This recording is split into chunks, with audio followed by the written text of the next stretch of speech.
Level 1. The rejected intern. You are 19 years old. No degree, no connections. Just a phone full of rap playlists you built for no one and a belief that if you could get close enough to the music, the rest would figure itself out. You talked your way into an internship at D-Rich's management firm 4 weeks. Unpaid, fetching coffee and formatting spreadsheets for rappers who never learned your name. D-Rich doesn't fire you. That would have been cleaner. Instead, he lines up all 4 interns in the middle of the office, everyone watching, the whole floor, and ranks you out loud. First, second, third. Then he looks at you and says, fourth. Not worst, not useless, just fourth. Like a box he's checking before lunch. A few people keep typing. Someone near the windows smiles like they've been waiting for this part. The receptionist looks at you, then looks away so fast it's almost a flinch. Your badge is still clipped to your shirt. Your coffee is still on the desk. Nobody takes it. Nobody moves it. It just sits there, still warm, belonging to someone who already doesn't work here.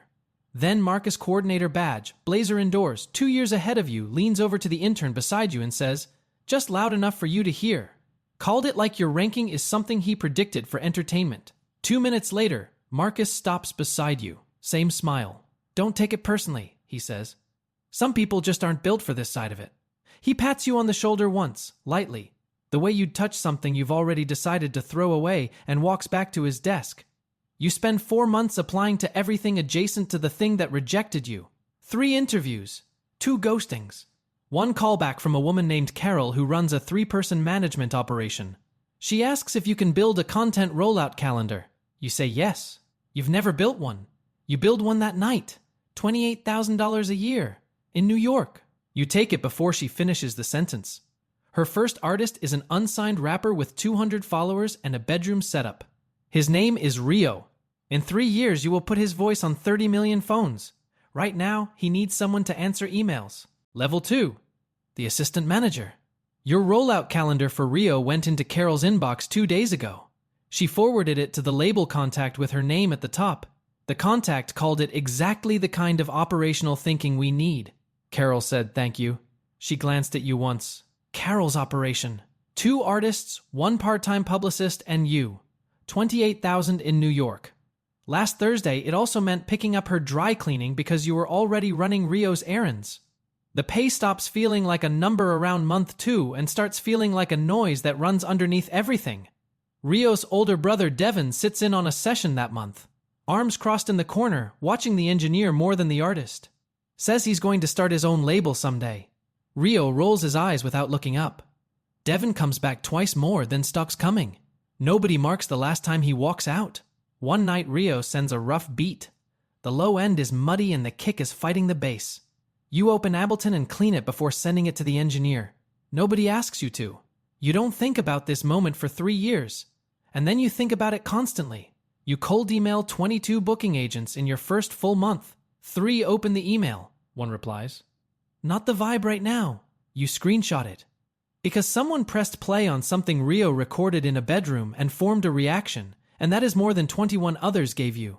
Marcus is at an industry showcase that same month. Coordinator badge, proper lanyard, 2 label contacts at his side. He sees you across the room and waves you over, generous, public, the kind of gesture people notice. Then he introduces you. This is the kid I was telling you about. Works for Carol. Not Rio's manager, not even Rio's guy. Carol's worker. The contact nods politely. You start to mention the rollout. Marcus puts his hand on your shoulder, the same pat, and says, he's learning. Then he steers the conversation somewhere else. You stand there holding a drink you can't afford in a room you weren't invited to, and you understand that Marcus didn't wave you over to introduce you. He waved you over to demonstrate the difference. Wednesday night, 11 p.m., Rio calls. Something viral is building. Carol's phone is off. You stay on for 90 minutes. By 1 a.m. post gone, response drafted, release date shifted. Carol texts next morning. Good job last night. No follow-up. That is the first time you understand this is an actual skill. 1 in the morning. Eating gas station sandwich. Level 3. The day-to-day manager. Carol's other artist blows up. A label wants him, but they don't want Carol managing him, so they pay her to walk away from her own management contract. Carol takes the check. She is gone by Friday. You have 1 artist, a verbal agreement, and a phone plan. You register the LLC on a Thursday. Forward management. The logo takes 3 versions. The worst one works. Your first real week running it alone. A booking agent tries to put Rio on a 10 p.m. slot at a $400 flat fee 90-minute drive, no headline. You counter at $700. He laughs, which is a specific kind of laugh you will hear again. You hold for 2 days. He comes back at $550. You land $650 in headline. Nobody taught you that. The next week you push Rio to post a freestyle on a Tuesday night. The timing is wrong. Engagement craters. Rio doesn't say anything. He doesn't need to. That one was yours. Rio starts calling for everything now. What the caption should say. Whether to post tonight or wait. Whether a DM from a label contact is serious or a formality. You are his manager, his assistant, his sounding board, and occasionally the person who tells him his hook is stronger than his verse and stays on the phone while he rewrites it. The calls come at hours that used to be sleep. You don't say this out loud. Saying it would require acknowledging that your entire operation is one artist, a verbal agreement, and a phone plan. Your mother still hasn't returned the call you left 3 weeks ago. Late one night, her name lights up. A text. Saw something about Rio online. That's you. You don't reply. You don't know what to say. That isn't a promise you can't keep yet. Marcus posts on LinkedIn. Junior manager at Apex, effective immediately. 340 likes. In the comments, someone tags you. Your turn next. Marcus replies to the tag publicly for everyone to see. Different lanes, but I'm rooting for him with praying hand emoji. The emoji does more damage than the sentence. Rooting for him, like you're a cause he supports from above. You close the app. Rio gets booked for a 10-city run. You are the only person in his camp with a driver's license and a credit card with room on it. In 10 days, you will be 600 miles from home with someone else's career in your hands and $800 between you and a hotel lobby floor. Level 4. The road manager. The advance check from the promoter hasn't cleared. You find this out at the front desk of a Hampton Inn in Columbus, 11 p.m., night 3. Your card takes it. $411. You don't mention it to Rio. Managing this is the job. This is not a promotion. This is what happens when there is no one else. The Sprinter seats 8 and smells like a storage unit. 10 cities. You argue monitor levels with venue production. Find a pharmacy at midnight when Rio's voice starts going. Drive back while he's still on stage. There is no job description. Night 6, Memphis. 400 capacity. 400 inside. Rio's set gets extended by the headliner's camp, a favor communicated to everyone except the headliner. His manager, Sandra, 10 years in the game, 4-artist roster. The kind of calm that only comes from having handled worse is on the phone within 45 seconds. 3 calls, 12 minutes. Situation gone.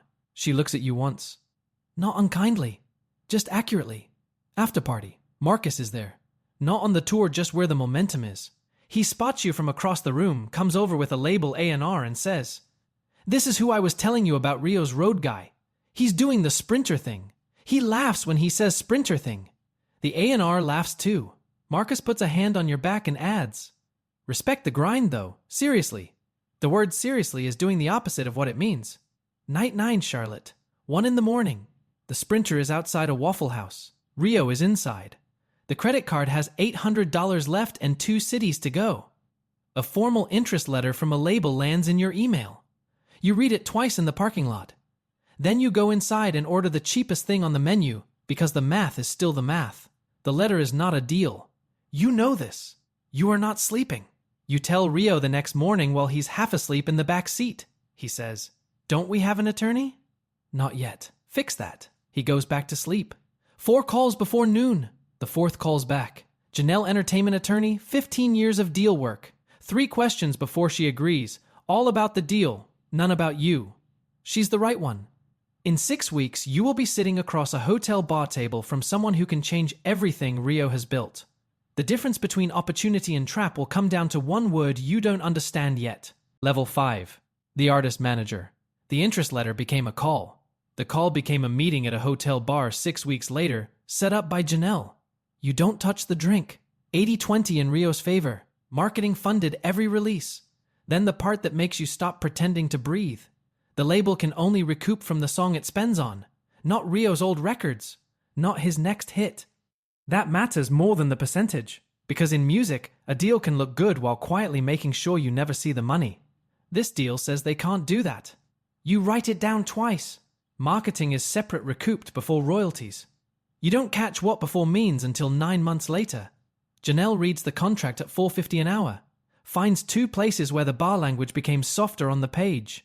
Both get fixed. The deal closes in 6 weeks. Her bill is $4,050, the first money you've ever spent protecting yourself instead of someone else. Rio's first single under the deal hits 4 million streams in 30 days. Spotify adds it to Rap Caviar. The dashboard starts moving without you pushing it. First real commission check clears on a Wednesday. You drive to your mother's apartment that evening. The $11,000 in medical debt that has been in her name for 3 years accruing interest.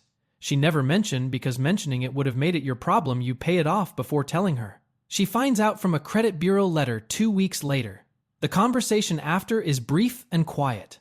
That was always the right way, Sandra texts. Saw the announcement. Smart structure. You save the message. Don't reply for 2 days because you're figuring out how to reply to someone who isn't asking for anything. Then Marcus's camp reaches out.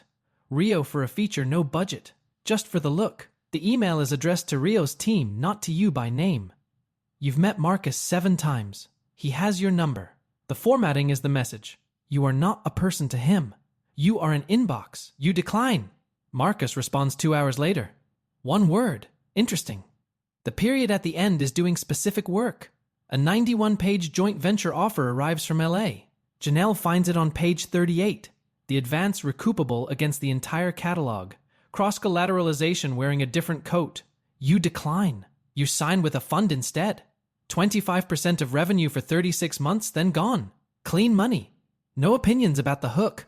But that 1 word interesting stays with you longer than the contracts. Because what Marcus implies and what Marcus does have never been the same thing. And the gap is about to get expensive. Level 6. The senior artist manager. 14 months later, the single crosses 200 million streams. It's in NBA warm-up playlists, in a hotel lobby in Atlanta, in a wedding video a stranger sends your Instagram. The number starts feeling like whether something you exist inside without being able to hold. Then the royalties arrive, minus the label's 20%, minus the distributor's cut underneath that the fee nobody at the bar mentioned, minus $180,000 in marketing recoupment. The word before from the contract finally translates. Minus a $40,000 sync advance you took 8 months ago and tried not to think about. The song is everywhere. The money is theoretical. The shows are paying now, not the streams. That is the line you learn to stand on. One afternoon, back of a lift in Brooklyn on a Saturday, windows down. Rio's voice comes through the driver's speaker, Bluetooth zip-tied to the dashboard. The driver reaches over at the drop and turns it up because he likes the drop. He asks if you've heard this one. You say, yeah, it's good. He gets a 5-star tip. You walk to your door without saying who built what he just chose. That is the moment, not the chart position, not the press mention. A man who doesn't know your name turned up something you put into the world because he wanted to.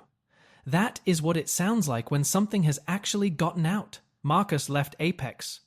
Started his own shop. Then a podcast, 2 million downloads per episode. He names you. Not by name, by description. There's a wave of these small operators who think running one artist off a laptop makes you a manager. The host laughs. Marcus adds, I respect it. But there's a difference between hustling and building. Your publicist sends a link. You watch it once. You watch it again. The roster is at 4 artists. First coordinator hired. Then the crisis. Another manager pitches Rio directly.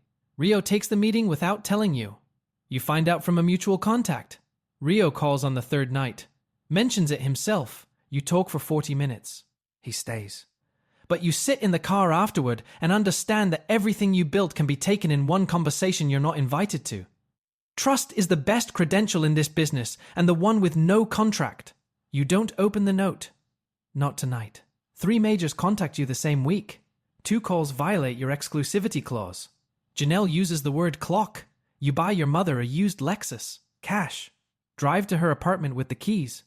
She protests for 90 seconds. Stops. A second JV offer arrives. Different label. Better language. Same question.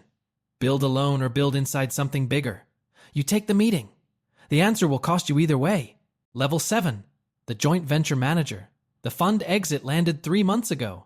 Clean, like they promised. The JV offer landed the same week. You sign. The joint venture means running your roster inside their building, under their briefs, inside their schedule. A session. Artist is 40 minutes late on a call with his stylist. You sat with the producer 4 hours shaping the beat past the brief. He listens 20 seconds. Says he's going to change it. He won't. He'll send it as you shaped it and call it collaborative. Senior A&R says the hook isn't platform coded enough. Explains with a hand gesture that means nothing. You adjust. The approved version is identical. Nobody mentions this. Then the call. 11 p.m. Thursday. An artist on the roster, not Rio. Someone newer publicly accused of sexual harassment. Tweets first. Screenshots by midnight. Hashtag by 1 a.m. Janelle says don't make a statement until there's a fact pattern. The label wants distance by morning. You sit with the artist for 2 hours. He denies it, detailed, consistent, scared. Believing doesn't matter. At scale, a screenshot travels faster than a fact. 3 days later, a second account corroborates the denial with receipts.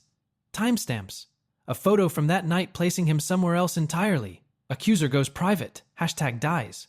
The label says glad that's resolved, like they weren't drafting a drop notice at hour 16. Streaming dropped 40% in 72 hours. Takes a year to recover. Nobody calls during the fire. Everyone calls after. You don't forget who called and who didn't. The weeks run like this. Session, brief, delivery. 70-hour weeks.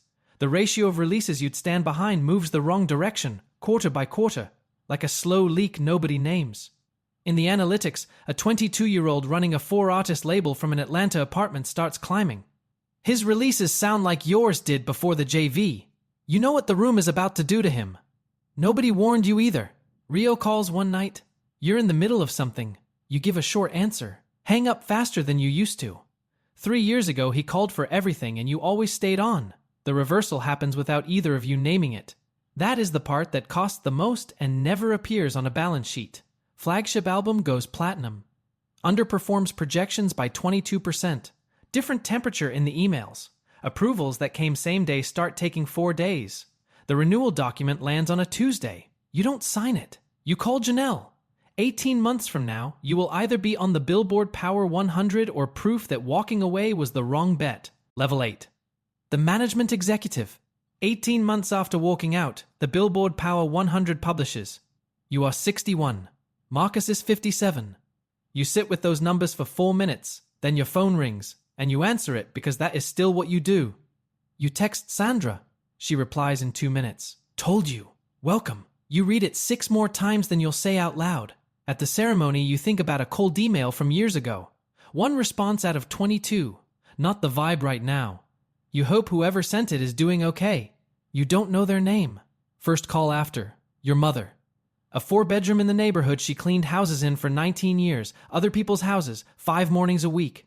The deed is in her name. Paid before telling her. She finds out from a letter. The conversation is brief. Neither of you needed it longer. Everything before it was transit. Marcus finds you alone at an event 3 weeks later. He has a glass of something expensive and the same smile from the intern office, the one that looks like warmth if you haven't been watching long enough.